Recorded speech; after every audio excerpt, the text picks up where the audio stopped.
2024 বৰ্ষত নতুনকৈ অৰুণোদয় 3.0 আবেদন প্ৰক্ৰিয়া আৰম্ভ হৈ যোৱাৰ সময়ত আপোনাৰ এইকেইটা নথি পত্ৰ প্ৰয়োজন হ'ব।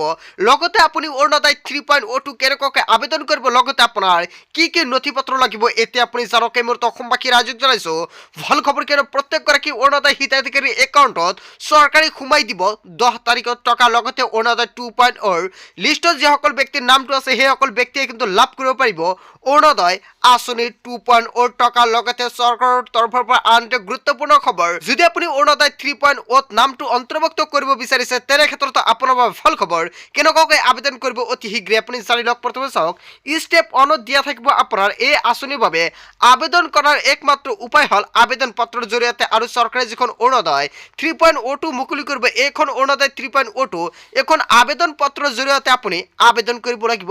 লগতে ষ্টেপ 2 দি আছে আঁচনিৰ সুবিধা ল'বলৈ পৰিয়ালে নিজৰ ঘৰৰ পৰাই এগৰাকী মহিলাক মনোনীত কৰিব পাৰিব। হয় বন্ধুসকল, এইখন আঁচনিৰ মূল উদ্দেশ্য হৈছে মহিলাসকল, যদি আপোনাৰ ঘৰত মহিলা আছে তেনে ক্ষেত্ৰত আপোনাৰ ঘৰৰ পৰাই এজন মহিলা মনোনীত কৰি আপুনি বাছনি কৰি সেইখন মহিলাক আপুনি অৰুণোদয় 3.0 নাম অন্তৰ্ভুক্ত কৰি দিব পাৰিব।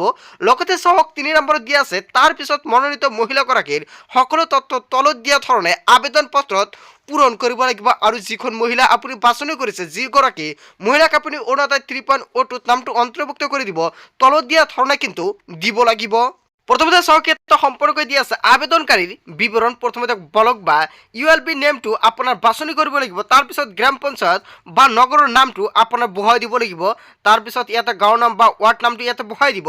তাৰপিছত দেখা পাব ইয়াতে টাউনত স্থায়ীতা ইয়াতে বহাই দিব। তাৰপিছত আবেদনকাৰীৰ প্ৰথম নাম আৰু যিজন ব্যক্তিয়ে আবেদন কৰিব সেইজন ব্যক্তিৰ প্ৰথম নামটো ইয়াতে বহাই দিব, অথবা যিখন আপোনাৰ নামটো দিয়া থাকে নামৰ প্ৰথম নামটো দিয়ে দিব, ধৰক শহীদুল ইছলাম, তেনে ক্ষেত্ৰত আপুনি শহীদুলটো বহাই দিব। তাৰপিছত আবেদনকাৰীৰ মধ্যম নাম, যদি মধ্যম কোনো ধৰণৰ নাম আছে, চাওক যদি 3টা অক্ষৰ না, যদি 3টা ৱাৰ্ডৰ নাম হয় শহীদুল ইছলাম সৰকাৰ, তেনে ক্ষেত্ৰত ইয়াত আপুনি শহীদুলটো বহাই দিব। তাৰপিছত ইয়াতে ইছলামটো বহাই দিব। তাৰপিছত আবেদনকাৰী শেষৰ নাম ইয়াতে সৰকাৰটো বহাই দিব। এনেকুৱাকৈ আপুনি বহাই দিব। তাৰপিছত দেখা পাব ইয়াতে লিংগটো ইয়াতে আপোনাৰ বহাই দিব লাগিব, পুৰুষ নে মহিলা। ইয়াতে কিন্তু অকল মহিলাসকলে আবেদন কৰিব পাৰিব, তাৰ কাৰণে ইয়াতে মহিলা আপুনি দি দিব। তাৰপিছত দেখা পাব ইয়াতে 1/4/2020 তাৰিখৰ বয়স। ইয়াতে কিন্তু আপোনালোকৰ সম্পৰ্কে দেখা পাইছে এইখন অৰুণোদয় আঁচনি যিখন চৰকাৰে আৰম্ভ কৰিছিলে 2020ত কিন্তু আৰম্ভ কৰিছিলে। আৰু আপুনি যিখন বয়সটো দিব এনেকুৱাকৈ বহাই দিব। চাওক 1/4/2020 এনেকুৱাকৈ উল্লেখ কৰি দিব লাগিব আপোনাৰ বয়সটো। লগতে ঘৰৰ নম্বৰটো আপোনাৰ বহাই দিব লাগিব। তাৰপিছত স্থায়ীতা আপোনাৰ দিব লাগিব, থানাৰ নামটো বহাই দিব। তাৰপিছত আপোনাৰ পিনক'ডটো বহাই দিব। তাৰপিছত আপোনাৰ যোগাযোগ মোবাইল নাম্বাৰটো বহাই দিব লাগিব। লগতে পৰিয়ালৰ বিৱৰণো আপোনাৰ দিব লাগিব। ইয়াতে নামটো বহাই দিব, বয়সটো বহাই দিব, পুৰুষ নে মহিলা সেয়া ইয়াতে লিখি দিব লাগিব। তাৰপিছত সম্পৰ্কৰ অৱস্থাটো আপুনি দি দিব। তাৰপিছত অগ্ৰাধিকাৰ অৱস্থা, ইয়াতে বিবাহ বিচ্ছেদ। তাৰপিছত ইয়াতে চাওক যিকেইটা দিয়া আছে আপুনি কোনটো পৰ্যায়ত, আচলতে আপুনি বিধৱা, লগতে আপুনি দিব্যাংগ, তাৰপিছত বিবাহ বিচ্ছেদ, আপুনি কোনটো প্ৰক্ৰিয়াত সেয়েহে আপোনাৰ ইয়াতে উল্লেখ কৰি দিব লাগিব। লগতে বেংক একাউণ্টৰ বিৱৰণ, এতিয়া আপোনাৰ বেংকৰ সকলোখিনি ডিটেইলছ দিব লাগিব। চাওক ইয়াতে আপোনাৰ কোৱা আছে বেংকৰ নামটো বহাই দিব। তাৰপিছত বেংক শাখাৰ নামটো বহাই দিব লাগিব। তাৰপিছত বেংকৰ একাউণ্ট নাম্বাৰটো আপুনি দি দিব। বাৰ্ষিক পৰিয়ালৰ আয়, আপোনাৰ বছৰি কিমান টকা ইনকাম কৰে সেই ইয়াতে আপোনাৰ উল্লেখ কৰিব লাগিব। লগতে সংলগ্ন কৰিবলগীয়া নথি পত্ৰসমূহ আপোনাৰ প্ৰয়োজন হ'ব।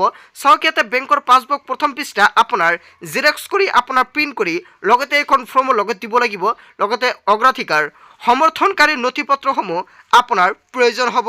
তাৰপিছত চাওক ইয়াতে অন্যান্য যিকোনো নথি পত্ৰ আপোনাৰ ইয়াতে দিলেই হৈ গ'ল। আপোনাৰ কিন্তু আধাৰ কাৰ্ডটো প্ৰয়োজন হ'ব। তাৰপিছত চাওক ইয়াতে ষ্টেপ 4 দিয়া আছে আবেদনকাৰীয়ে যথাযথভাৱে পূৰণ কৰা আবেদন প্ৰপত্ৰ তেওঁৰ ওচৰৰ নগৰীয়া স্থায়ী সংস্থাৰ কাৰ্যালয় বা কোনো গ্ৰাম পঞ্চায়তৰ কাৰ্যালয়ত জমা দিব লাগিব। আৰু ষ্টেপ 5ত আবেদনৰ প্ৰমাণপত্ৰ জমা দিয়াৰ পিছত নগৰীয়া স্থায়ী সংস্থা বা গ্ৰাম অঞ্চলত যিখন পঞ্চায়ত কাৰ্যালয়ৰ দ্বাৰা আবেদনকাৰীসকলক স্বীকাৰোক্তি স্লিপ দিয়া হ'ব। আৰু যিখন আপুনি জমা দিব, জমা দিয়াৰ পিছত আপোনাক এখন ফৰ্ম দিব।